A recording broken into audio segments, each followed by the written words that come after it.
누가 어떤 글을 쓰든 간에요. 글을 쓸 때에는 그 쓰는 이유가 있습니다. 보통의 글에는 그 내용만 보아도 이유가 무엇인지 고스란히 드러나게 됩니다. 제가 한 아이의 일기 한번 소개시켜 줄게요. 2010년 1월 12일 화요일입니다. 언니가 캠프 가는 날 제목이에요. 오늘 언니가 금산간디학교라는 곳으로 캠프를 갔다. 그곳에서 4박 5일이나 있다가 올 것이다. 중략입니다. 그런데 금산이 꽤 추워서 우리 언니 감기 걸려서 오면 어쩌나 하는 마음에 걱정이 된다.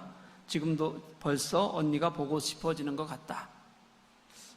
이게 화요일이고요. 그 다음 날인 1월 13일은 고모호 집에 갔다 온 이야기 있어요. 그리고 1월 14일 바로 그 다음 날이죠. 목요일입니다. 언니가 캠프를 가니 난 혼자다. 놀아줄 사람이 없다.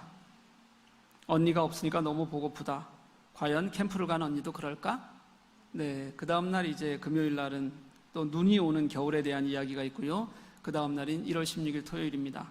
제목이 언니가 돌아왔다예요. 언니가 돌아왔다. 언니가 캠프를 갔다 집으로 돌아왔다. 3시간 30분쯤에 언니가 아빠 차를 타고 집에 왔다. 언니가 오자마자 나를 껴안아 주었다. 너무 기분이 좋아서 날뛰었다. 중략이고요. 지금도 일기를 쓰면서 언니와 이야기를 하고 있다. 언니 뭐해? 문자. 그래? 나는 지금 일기 쓰고 있어. 지금 이 아이의 일주일 일기 중에 5일 일기 중에 3일은 누구 얘기예요? 언니 얘기예요. 이 아이에게는 지금 글을 쓰는 이유, 또 살아가는 이유가 언니에게 맞춰져 있다는 뜻일 겁니다. 우리는 오늘 베드로후서를 읽어가고 있습니다. 베드로가 이 편지를 쓰는 이유도 너무 명확합니다. 그 이유를 제대로 발견하는 것이 우리가 성경을 읽는 이유여야 할 것임은 또 분명하지요. 1절 한번 말씀 보십시오. 너희의 진실한 마음을 일깨워 생각나게 하여, 이렇게 말합니다. 여러분, 무엇을 일깨운다는 것은요, 그동안 마음에서 떠나 있었다는 뜻이겠죠. 또 무엇인가 가리워져 있다는 뜻이기도 할 겁니다. 그들은 무엇인가 지금 놓치고 있는 것이 있어서 그 놓치고 있는 것 때문에 그래서 일깨워야 되는 그런 상황이라고 그렇게 말하고 있는 겁니다. 사람이 모든 것을 완벽하게 볼 수는 없습니다. 우리는 누구나 보지 못하는 것들이 있습니다. 사랑하는 사람이 생기면 가장 먼저 눈이 먼다고 합니다. 그렇죠? 그럴 때는 단점이 단 하나도 눈에 들어오지 않습니다. 근데 그 단점들이 언제부터 눈에 들어오기 시작하는지 알아요, 여러분? 네, 결혼하는 순간부터 단점들이 보이기 시작하는 거죠. 그렇죠? 무엇인가 치우쳐 있으면 그게 사랑이라고 할지라도 바르게 보기가 어렵습니다. 자녀에 대한 잘못된 사랑들도 어쩌면 그런 데서 기인하는 것일 가능성이 굉장히 큽니다. 더군다나 세상의 것에 빠져 있으면 하나님의 마음을 분별하기가 더욱 어렵습니다. 여러분, 일깨워 깨어나게 하려면, 생각나게 하려면 내가 무엇인가 가리워져 있을 수 있다는 것을 인정해야 합니다. 교회가 어려움을 당할 때 보잖아요. 자기가 무엇인가 문제를 안고 있다고 생각하는 사람이 문제를 만들지 않습니다. 그리고 내가 문제가 있다고 생각하는 사람은 문제를 만들어도 생겨도 실수로 생기는 문제일 가능성이 큽니다. 그런 문제들은 실수이기 때문에 웬만하면 다 해결이 됩니다. 그런데 교회에서 일어나는 대부분의 큰 어려움은 나는 아무런 문제가 없다고 생각하는 사람들에게서 발생하게 됩니다. 정말 이것저것 다 문제거리로 삼는데 자기 자신의 문제는 보지 못하고 나는 문제가 없다고 생각하니 얼마나 갈등이 커지겠습니까? 혹시라도 성도님도 잘못된 것이 있을 수 있어요 라고 조금이라도 조심스럽게라도 꺼내보려고 하면 난리가 납니다. 왜 문제없는 나를 욕하고 비난하느냐라고 그렇게 반응하고 문제를 더 크게 만들 때가 참 많습니다. 그런데 여러분, 진짜 그렇겠습니까? 교회도 문제가 많고 목사도 문제가 많고 그런데 나만 문제가 없는 게 맞습니까? 여러분, 진짜 그렇게 생각해요? 오늘 말씀을 보면 그렇지가 않습니다. 누구라도 우리 속에 일깨워야 할 것이 있을 거예요. 어떤 이유로든 내가 잊고 있었던 것이 있을 겁니다. 내가 소중한 것인데도 불구하고 무심하게 버려두었던 것들이 우리에게 있을 거예요. 그게 신앙도 마찬가지입니다. 신앙이라고 그렇지 않을 리가 없습니다. 신앙은 그것이 더 중요해요. 오늘 본문은 가장 먼저 진실한 마음을 일깨우라, 이렇게 우리들에게 말씀하고 있습니다. 사랑하는 교회 여러분, 하나님 앞에 진실해지십시오. 나는 괜찮아 라고 말하는 그냥 개인적인 생각이 아니라 주님 앞에 나를 내어놓고 보니까 보이는 그런 진실함이어야 합니다. 우리에게 이런 진실함이 너무 부족한 것 같아요. 감정적인 것과 여러분 진실한 것은 다릅니다. 감정적이잖아요. 그럼 감정적인 것은 여전히 자기 중심일 때가 커요. 그런데 진실하다는 것은 하나님 중심이어서 하나님 앞에서의 나를 말하는 거예요. 내가 그냥 어느 정도 내적으로 선한 감정이 있다고 해서 그게 진실한 것은 아니라는 뜻입니다. 우리가 진실하지 않은 것이 지난 강의 때 본 말씀 같이 물 없는 샘 같은 거예요. 바람에 밀려가는 안개 같은 겁니다. 신앙을 사는데 껍데기만 남아있는 거예요. 언제라도 멀리 사라질 수 있는 그런 것들인데 나는 그게 옳은 것이라고 붙잡고 있는 것, 그게 우리가 진실하지 못한 하나님 앞에서의 마음이에요. 이 진실함이라는 단어가 이런 뜻입니다. 잘 들어보세요. 무엇인가가 환한 햇살 속에 완전히 드러나 보여진다, 이런 뜻이에요. 여러분, 우리 집이든 가정이든 개인이든 뭔가 감추고 싶은 게 있잖아요. 뭐 지저분한데 그걸 남들에게 보여주고 싶겠어요? 그럴 리가 없죠. 모든 어둠 속에 있는 게 마음이 편한 것들이 있어요. 이런 것들이 잘 안 보이다가 창을 활짝 열거나 아니면 누군가에게 이것들이 개방되었을 때 이렇게 보여지는 거예요. 햇살에 환하게 비치듯이 감추어지는 것 없이 드러나는 것, 이걸 성경이 말하는 진실함이라고 그렇게 말씀하고 있어요. 그게 진실함이에요. 내 것을 포장하는 것 없이 있는 그대로. 주님은 우리가 당신 앞에 그렇게 서기를 원하신다는 거예요. 그때 주님이 우리에게 하시는 말씀이 온전하게 들리기 시작해요.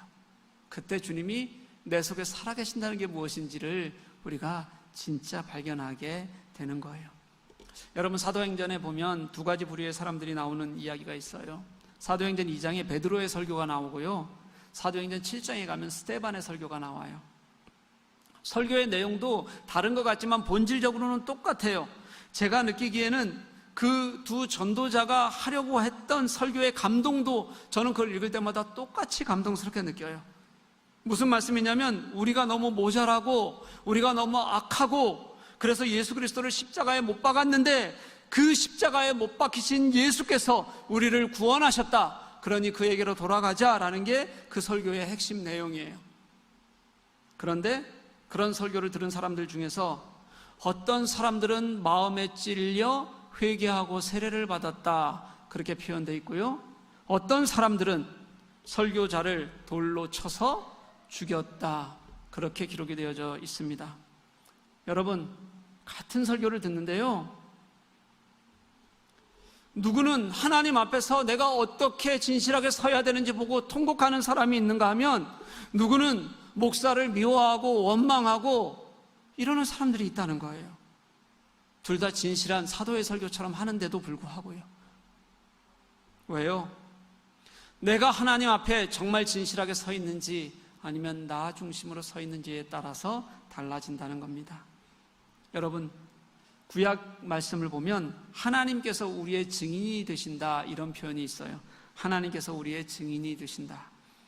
고대에서 여러분, 증인들은 그 증인의 말 한마디에 한 사람의 생명이, 다른 증거 없어도 괜찮았어요, 한 사람의 생명이 좌지우지 되었어요. 그래서 누구도 함부로 증인이 되는 것을 금했고 하려고 하지 않았습니다.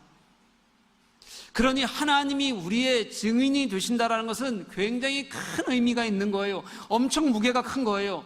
내가 하나님 앞에 서 있는 거고요, 하나님이 그 나의 마음과 그 마음에서 나오는 나의 행위 하나하나를 아신다는 겁니다. 그러니 누구도 쉽게 뒤집거나 거짓말하지 못한다라는 의미가 하나님이 그렇게 우리의 증인 되신다라는 단어의 뜻이에요.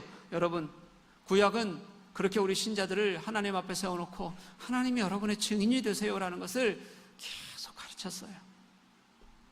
증인의 위력을 알았던 그 시대의 사람들은 진실해지지 않을 수가 없는 겁니다.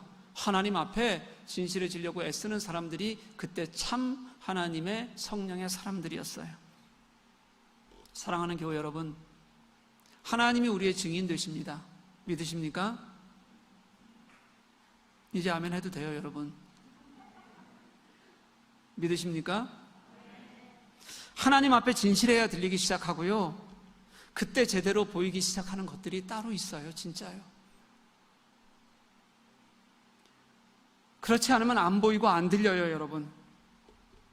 내가 진실할 때 주님은 당신과 관련된 것들을, 우리가 진실할 때 나의 심장을 깨우고 나의 생명을, 내적 갈망을 깨워서 그렇게 생각나게 하고 알게 하시고 일하게 하시는 분이 하나님이세요. 여러분, 그 하나님 앞에 진실하게 서기 위해 애쓰는 저와 여러분 될 수 있기를 주님의 이름으로 간절히 소망합니다. 여러분, 무엇으로 깨닫고 확신하게 하실까요? 그럼 도구가 무엇일까요? 오늘은 두 가지 말씀을 하는데, 첫 번째는 뭐냐면 거룩한 선지자들이 하신 예언의 말씀, 이렇게 얘기해요. 여러분, 말씀은 이미 지금 베드로 시대의 이 거짓 선생들이 하려고 하는, 교회를 흔들어대는 이런 상황조차 다 말씀에는 예언해 두셨어요. 우리가 다음 주에 보게 될 그들의 조롱도, 그들이 말하는 내용도 하나님은 다 아시는 일이에요. 선지자들은 우리의 구원에 관한 모든 것, 예수 그리스도의 십자가 사건과 그 구원의 은혜가 무엇인지까지 우리들에게 다 예언하셨어요. 그 안에 성령의 역사가 있고 하나님의 간절한 외침이 있고 우리가 돌아가야 될 자리가 있어요. 귀에 듣기 좋은 말이 아니라, 나에게 달콤한 말이 아니라 선지자들의 외침에 귀 기울이는 우리가 되어야 합니다. 선지자들의 외침은 씁니다. 그들의 가르침은 때로는 가슴을 헤집는 아픔이 있습니다. 골수를 쪼개고 심장을 쪼개는 뜨거움이 있습니다. 그럼에도 불구하고 모든 하나님의 역사가 예언되었고 그 역사 속에서 그 선지자들의 외침이 예수 그리스도로 성취되었듯이 주님의 말씀 앞에 바로 서서 그 말씀에 일깨워지는 것이 아니면 우리가 생각하고 가치 있게 생각하는 것이 다 헛것일 수 있다는 거예요.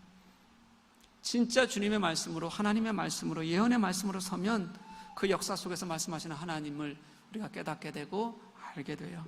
왜냐하면 그 안에 주님이 계시기 때문입니다. 말씀 속에 계시는 주님, 말씀이 육신이 되어서 이 땅에 오신 주님, 그분의 그 예언의 말씀을 신뢰해야 합니다. 1세기 그리스도인들의 삶의 모습을 이야기 형태로 시리즈로 이렇게 보여주는 책이 하나 있습니다. 그 주인공이 했던 독백 하나를 제가 소개시켜 드릴게요. 그가 어느 날 히브리 예언자의 말씀을 통해서 우상 숭배를 하면 안 된다는 그 비판을, 소리를, 말씀을, 예언의 말씀을 통해서 들었어요.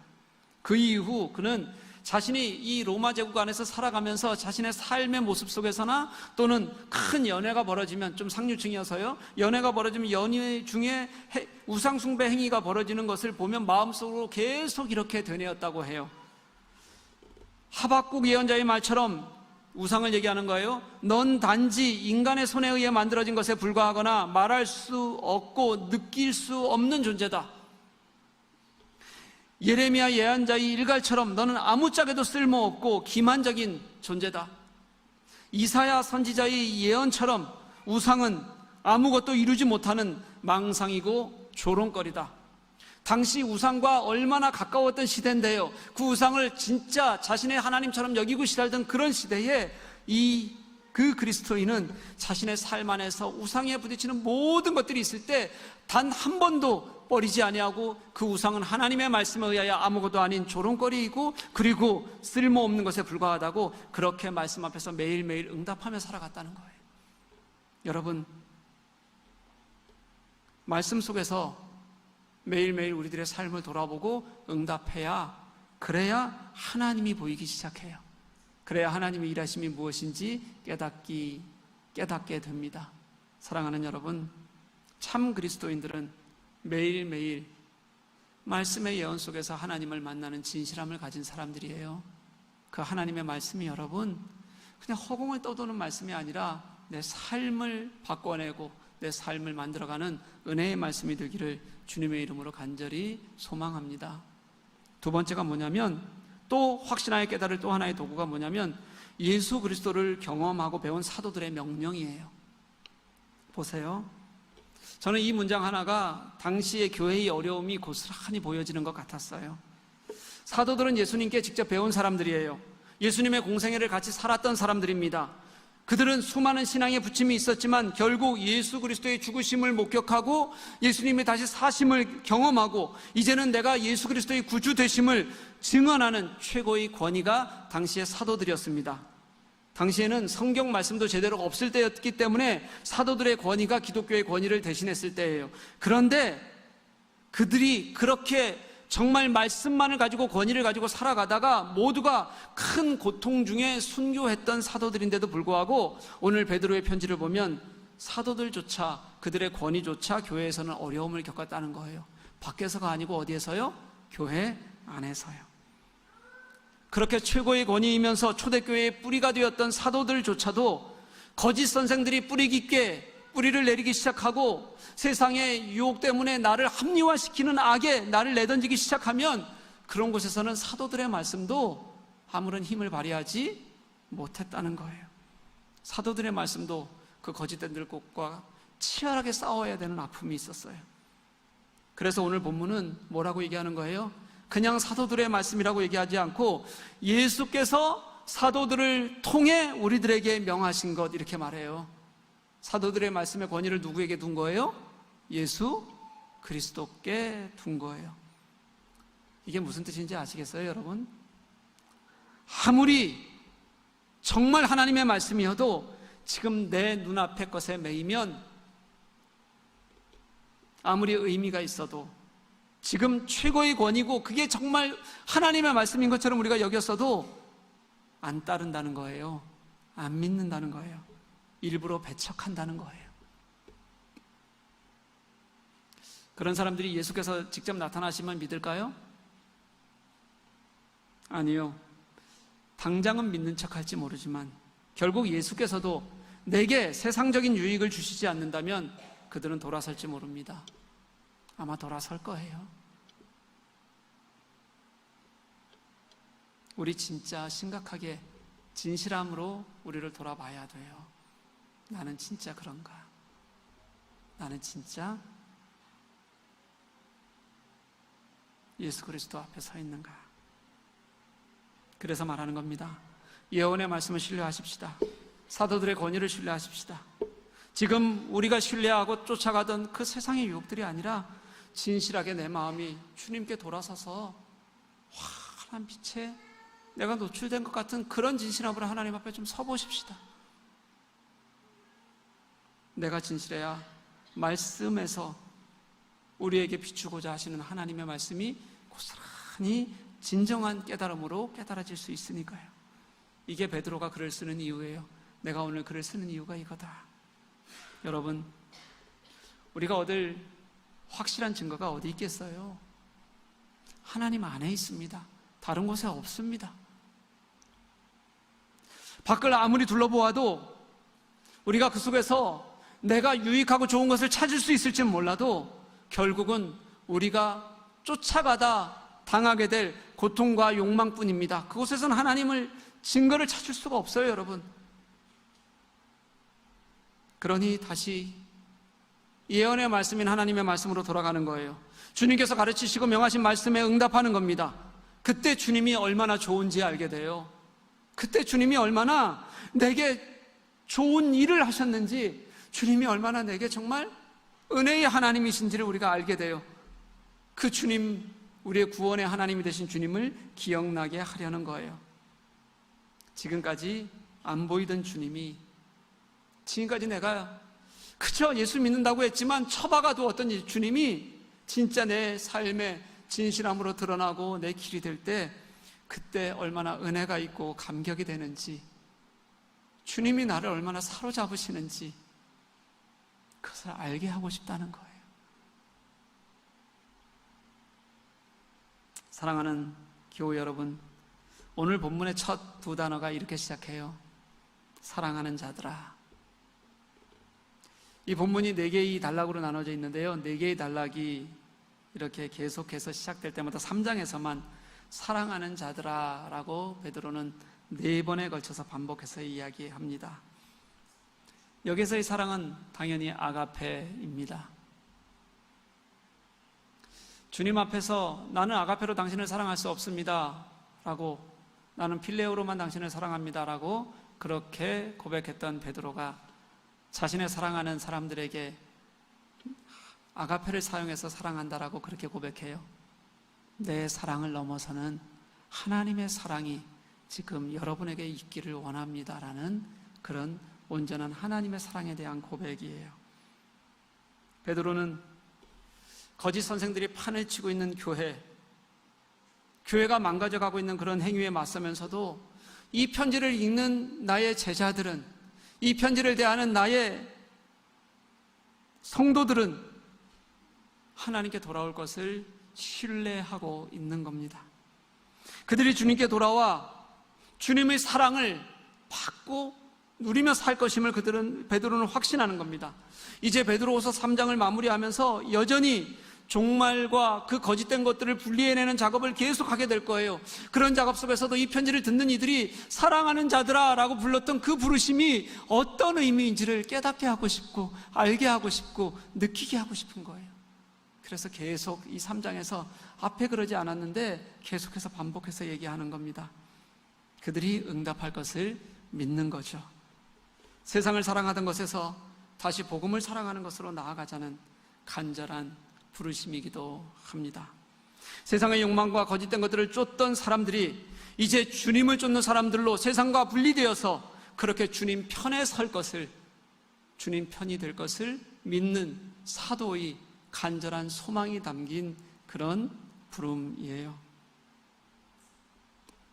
제가 스리생 2를 지금 정주행하고 있습니다. 여러분 보고 계세요? 안 봐요? 그러면 펜트하우스는 보십니까? 당연히 보죠. 그건 또 진짜 이 그리스도인들이 이래요. 앞으로 펜트하우스 끊으시고 스리생 보세요. 산부인과 전공의 중에서 극중인물로 추미나라는 사람이 있어요. 임신 19년 만에 이제 양수가 터져서 굉장히 위험할 거 아니에요. 오늘 환자를 두고 그 추미나 선생이 깨달은 게 있어요. 환자도 똑같아요. 그리고 차팅한 전공의가 자기예요. 자기가 그 차팅을 했어요. 그리고 환자를 담당하는 교수만 중간에 A에서 B 교수로 바뀐 거예요. 근데 그 차팅이 완전히 바뀌어 있는 거예요. 어떻게 바뀌어 있냐면 앞에 있었던 교수는 그 썼던 차팅의 모든 내용들이 불가능하다는 단어로 쓰여져 있고 그걸 결론을 내고 그러니 아이 떼어야 합니다 이렇게 얘기했어요. 그런데 뒤에 있는 차트, 그 차트, 다른 교수가 본 차트는 우리 한번 해보자, 가능성이 있을 수 있다, 생명이니까 끝까지 노력해보자, 긍정적인 단어들로 그렇게 차트가 가득 채워져 있어요. 물론 2화 얘기고요. 3화 때는 결국은 실패했는데 이 차트를 보면서 그 추미나 선생이라는 사람이 깨달은 게 그거예요. 똑같은 것을 보고 있는데 사람을 어떻게 보는가에 따라서, 생명의 가치를 어떻게 보는가에 따라서 완전히 달리 볼 수 있다는 겁니다. 그걸 깨달은 추미나가 느끼는 감동이 있어요. 그냥 아주 잔잔히 얘기하는데 그 감동이 고스란히 전해져 와요. 사랑하는 교우 여러분, 우리는 같은 세상을 살아가면서도 무엇을 보는가에 따라서 다른 삶을 살아가게 됩니다. 우리는 같은 하나님을 믿으면서 살아가면서도 어떤 이들은 불안에 떨며 살아가고 어떤 이들은 하나님을 찬양하고 기뻐하고 살아갑니다. 우리 진실하게 예수를 보십시다. 하나님의 말씀 앞에 서십시다. 당신이 나의 하나님이시라고 고백하며 살아가십시다. 하나님이 내게 말씀하시면 뜨겁게 응답하십시다. 어떤 부정적인 세상의 욕망도 나를 넘어뜨리도록 두지 마십시다.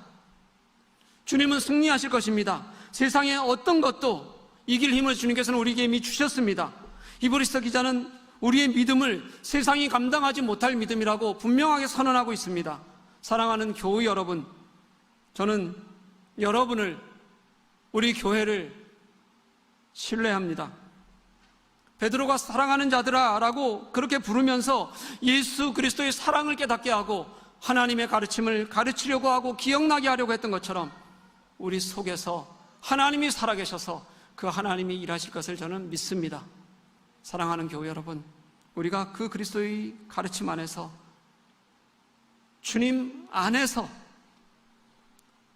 사람을 보고 생명을 보고 교회를 보고 세상을 볼 줄 아는, 그래서 우리가 잃어버렸던 것들을 다시 깨우쳐 진실함으로 이 땅에서 살아가는 저와 여러분 될 수 있기를 주님의 이름으로 간절히 축복합니다.